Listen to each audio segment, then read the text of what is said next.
them were slaughtered for fertilizer or pet food. By 1950, less than 17,000 survived. After a congressional act prohibited the capture or slaughter of wild horses in 1971, the wild horse population again grew quickly. Many died of thirst and starvation in the harsh western winters.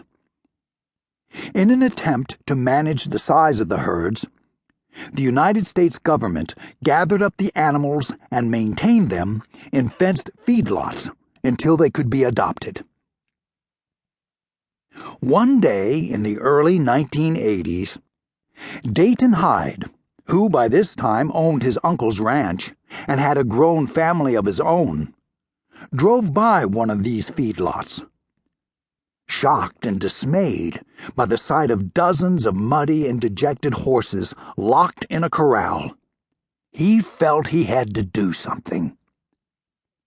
After months of searching and many long days spent convincing government officials to accept his plan of creating a special place for wild horses, he acquired 11,000 acres of rangeland and rimrock near the Black Hills in South Dakota.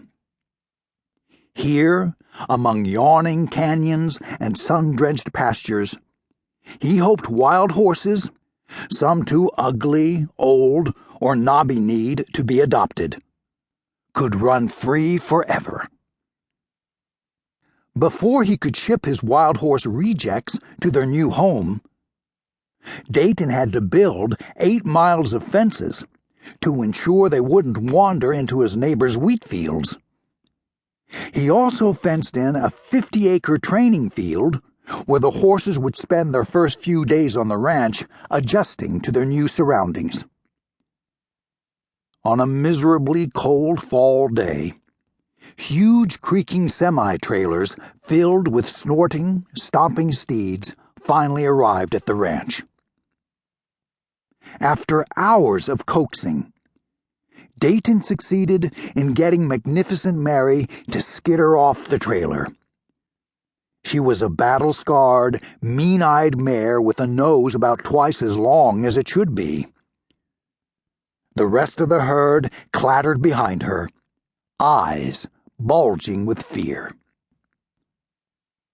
Dayton's worst fear was that the horses would spook and charge through his carefully constructed 6-wire fence, scattering across the prairie like dry leaves in a whirlwind. Aware that wild horses often feel threatened by being watched, he sat in the cab of his old pickup truck, peeking at them out of a corner of his eye. Finally, after nearly a week of around-the-clock vigilance, he swung open the gate from the training field to his wild horse sanctuary. Many years have passed since Dayton held his breath and pushed that corral gate open. Every spring, dozens of his wild horses give birth to tottering colts that learn the ways of the backcountry from their mothers. They share the vast, quiet land with coyotes, mountain lions, and countless deer. Star lilies, bluebells, and prairie roses nod in the wind along with the prairie shortgrass that feeds the herd. Thousands of visitors arrive each summer to get a glimpse of wild horses in their natural habitat, a habitat that has been preserved through Dayton's careful planning. Throughout the grazing season, he moves the herd from one area of the ranch to another, so the horses don't damage the fragile rangeland.